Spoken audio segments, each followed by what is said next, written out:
The lay sisters of the school had called her skinny, so his buyers had told him, but that description oversimplified things. She had brought a regal beauty back into the Atreides line, and he was glad that Paul favored her. "Where's Paul?" he asked. "Someplace around the house, taking his lessons with Yui." "Possibly in the south wing," he said. "I thought I heard Yui's voice, but couldn't take the time to look." He glanced down at her, hesitating. "I came here only to hang the key of Caladan Castle in the dining hall." She caught her breath, stopped the impulse to reach out to him, hanging the key. There was finality in that action, but this was not the time or place for comfort. "I saw our banner over the house when we came in," she said. He glanced at the painting of his father. "Where are you going to hang that?" "Somewhere in here?" "No." The word rang flat and final, telling her that she could use trickery to persuade, but open argument was useless. Still, she had to try, even if the gesture served only to remind herself that she could not trick him. "My lord," she said, "if you'd only—" "The answer remains no. I indulge you shamefully in most things, not in this. I've just come from the dining hall, where there are—" "My lord, please, the choice is between your digestion and my ancestral dignity, my dear," he said. "They will hang in the dining hall." She sighed. "Yes, my lord. You may resume your custom of dining in your rooms whenever possible. I shall expect you at the proper position only on formal occasions." "Thank you, my lord." "And don't go getting all cold and formal on me. Be thankful that I never married you, my dear. Then it'd be your duty to join me at the table for every meal." She held her face immobile and nodded. Huat already has our own poison snooper over the dining table. There is a portable one in your room." "You anticipated this disagreement." "My dear, I think also of your comfort. I have engaged servants. They're local, but Huat has cleared them. They're Fremen all. They'll do such until our own people can be released from their other duties."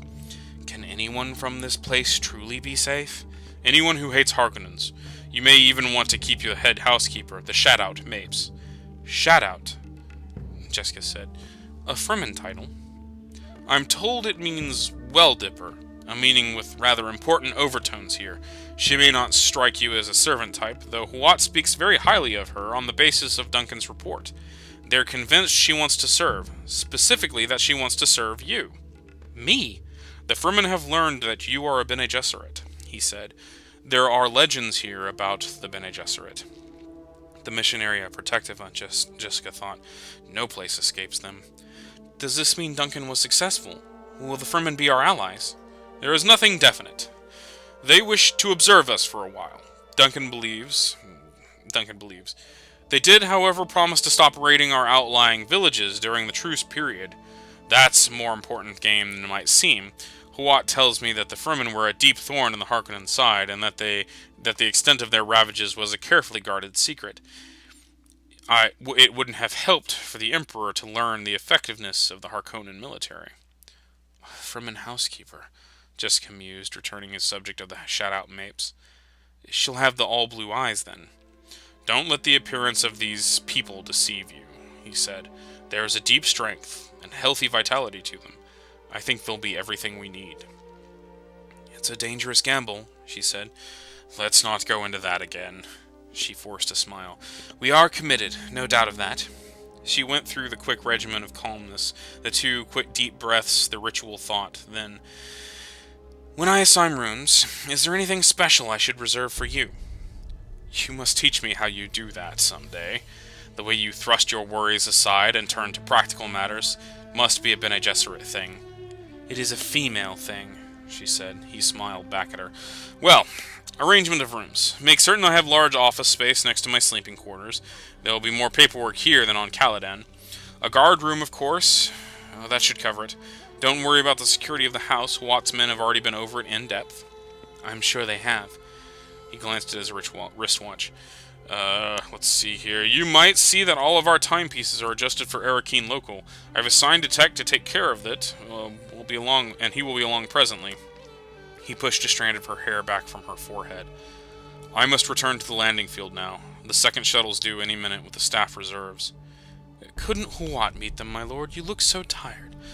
"The good Twofer is even busier than I am. You know this planet's infested with Harkonnen intrigues. Besides, I must try persuading some of the trained spice hunters against leaving. They have the option, you know, with the change of fief. And this planetologist, the Emperor and the Landsraad installed as the judge of the change, he cannot be bought. He is allowing the opt-out. About 800 trained hands expect to go on the spice shuttle, and there's a guild cargo ship standing by. My lord, she broke off, hesitating. Yes? He will not be persuaded against trying to make the planet secure for us, she thought. I cannot use my tricks on him. At what time will you be expecting dinner? That's not what she was going to say, he thought. Oh, my Jessica. Would that we were somewhere else, anywhere away from this terrible place, alone, the two of us, without a care. I'll eat in the officer's mess in the field, he said. Don't expect me until very late, and, I'll be sending a guard car for Paul. I want him to attend our strategy conference. He cleared his throat as though he was about to say something else, and then, without warning, turned and strode out. He headed for the entry where she could hear more boxes being deposited. His voice sounded from there, commanding and disdainful, the way he always spoke to servants when he was in a hurry. The Lady Jessica is in the Great Hall. Join her there immediately. The outer door slammed. Jessica turned away, faced the old painting of Leto's father. It had been done by the famed artist Abel during the old Duke's middle years. He was portrayed as in a matador costume with magenta cape flung over his left arm. The face looked young, hardly older than Leto is now, and with the same hawk features, the same steady glare. She clenched her fists at her sides, glared at the painting. "Damn you! Damn you! Damn you!" she whispered. What are your orders, noble-born? It was a woman's voice, thin and stringy. Jessica whirled and stared at the knobbly gray-haired woman in a shapeless sack dress of bondsman brown. The woman looked as wrinkled and desiccated as any member of the mob that had greeted them on their way to the landing field that morning. Every native she had seen on this planet, Jessica thought, looked prune-dry and undernourished. Yet Leto had said they were strong and vital. And there were eyes, of course, that wash of deepest, darkest blue without any white, secretive, mysterious. Jessica forced herself not to stare. The woman gave a stiff-necked nod and said, I am called the Shut-Out Mapes, nobleborn. What are your orders? You may refer to me as my lady, Jessica said. I am not nobleborn.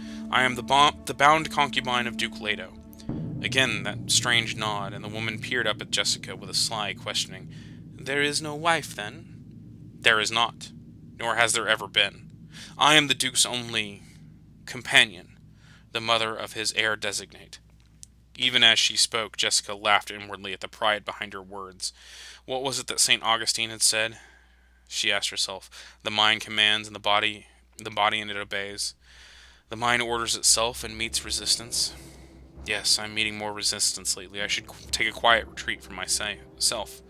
A weird cry sounded from the road outside of the house, and it was repeated. Su su suk! Su su suk! And then, Iku e! Iku e! And then again, Sook, sook, sook! What is that? Jessica asked. I heard it several times as we drove through the city streets this morning. Only a water seller, my lady. But you have no need to interest yourself in such as they. The cistern here holds 50,000 liters, and it is always kept full. She glanced down at her dress. Why, you know, my lady, I don't even have to wear a stillsuit here. She cackled. And me not even dead! Jessica hesitated, wanting to question this Fremen woman, needing data to guide her, but bringing order to this confusion in the castle was more imperative. Still, she found the thought unsettling that water was a major mark of wealth here. My husband told me of your title, Shadout, Jessica said. I recognize the word. It's a very ancient word. You know the ancient tongues, then? Mapes asked, and she waited with an odd intensity. Tongues are the Bene Gesserit's first learning, Jessica said. I know the Bahane Jib and the Chukosoba and all the hunting languages. Mapes nodded, just as the legend says. And Jessica wondered, why do I play out this sham? But the Bene Gesserit ways are devious and compelling. I know the dark things and the ways of the Great Mother, Jessica said, read the more obvious signs in Mapes' actions and appearance, the petite betrayals. Mrs. Presia, she said with Chakospa language.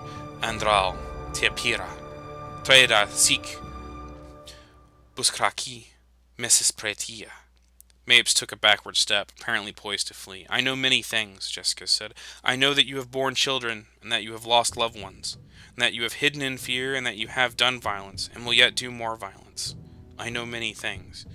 In a low voice, Mapes said, "I meant no offense, my lady." "You speak of the legend and seek answers. Beware the answers you find. I know you come prepared for violence with a weapon in your bodice." "My lady, There's a remote possibility you could draw my life's blood," Jessica said. "But, in doing so, you'd bring down the ruin greater than your wildest fears could ever imagine. There are worse things than dying, you know, even for an entire people." My lady, Mapes pleaded. She appeared to fall to her knees. the weapon was sent for you as a gift. Should you prove to be the one. "And the means of my death, should I prove otherwise?" Jessica said. She waited in the seeming relaxation that made the Bene Gesserit trained so terrifying in combat. "So now we see which way the decision tips," she thought. Slowly, Mapes reached into the neck of her dress and brought out a dark sheath, a black handle with the deep finger ridges protruding from it. She took the sheath in one hand and the handle in the other, and withdrew a milky white blade, and held it up. The blade seemed to shine and glitter with a light all its own, and its double edge looked like a kinjal, and the blade was perhaps 20 centimeters long. "You know this lady?" Mapes asked. It could only be one thing, Jessica knew. The fabled crysknife of Arrakis, the blade which had never been taken off planet, and was known only by rumor and wild gossip. "It's a crysknife," she said. "Say it not lightly," Mapes said. "Do you know its meaning?" And Jessica thought there was an edge to that question. Here's the reason why the Fremen had taken service with me. To ask him that one question. My answer could precipitate violence or... What? She seeks an answer from me. The meaning of the knife. It's called the Shadow in Chakotpa tongue. Knife, that's Deathmaker in Chakotpa. She's getting restive. I must answer now. Delay is as dangerous as the wrong answer. Jessica said, "It is a maker." "Aye!" Mapes wailed as the sound of both grief and elation. She trembled so hard the blade's knife went glittering. It was the sound of both relief and elation. She trembled so hard the knife's blade sent glittering shards of reflection shooting around the worm. Jessica waited, poised. She had intended to say the knife was a maker of death, and then add the ancient word, but every sense warned her now in the deep training of alertness that exposed meeting in the most casual of muscle twitch. The key word was maker. Maker? Maker. Still, Mapes held the knife as though ready to use it. Jessica said, "Did you think I did not know the mysteries of the Great Mother? Would I not know the Maker?" Mapes lowered the knife. "My lady, when one has lived with prophecy for so long, the moment of revelation is shock." Jessica thought about the prophecy, the Shariah, and all the Panoplia Propheticus. A Bene Gesserit of the Missionaria Protectiva had been dropped here long centuries ago. Long dead, no doubt, but her purpose accomplished, the protective legends implanted in these people against the day of the Bene Gesserit's need. Well, that day had come. Mapes returned the knife to its sheath and said, "This is an unfixed blade, my lady. Keep it near you. More than a week away from flesh and it begins to disintegrate. It's yours, a tooth of Shai-Hulud, from as long as you live." Jessica reached out with her right hand and risked a gamble. "Mapes, you've sheathed a blade that is unbloodied." With a gasp, Mapes dropped the sheathed knife into Jessica's hand and tore open her brown bodice, wailing, "Take the water of my life!" Jessica withdrew the blade from its sheath. How it glittered. She directed the point towards Mapes and saw fear greater than the death panic come over the woman. Poison to the point? Jessica wondered. She tipped up the point, drew a delicate scratch with the blade's edge above Mapes in the left breast. There was a thick welling of blood that stopped almost immediately. Ultra-fast coagulation, Jessica thought. A moisture-conserving mutation, possibly. She sheathed the blade and said, "Button your dress, Mapes." Mapes obeyed, trembling. The eyes without whites stared at Jessica. "You are ours," she muttered. "You are the one." There came another sound from unloading in the entry. Swiftly, Mapes grabbed the sheathed knife, concealed it in Jessica's bodice. "Who sees that knife must be cleaned or slain. Must be cleansed or slain," she snarled. "You know that, milady." I know it now, Jessica thought. The cargo handlers left without intruding on the great hall. Mapes composed herself and said, "The uncleansed who have seen the crysknife must not leave Arrakis alive."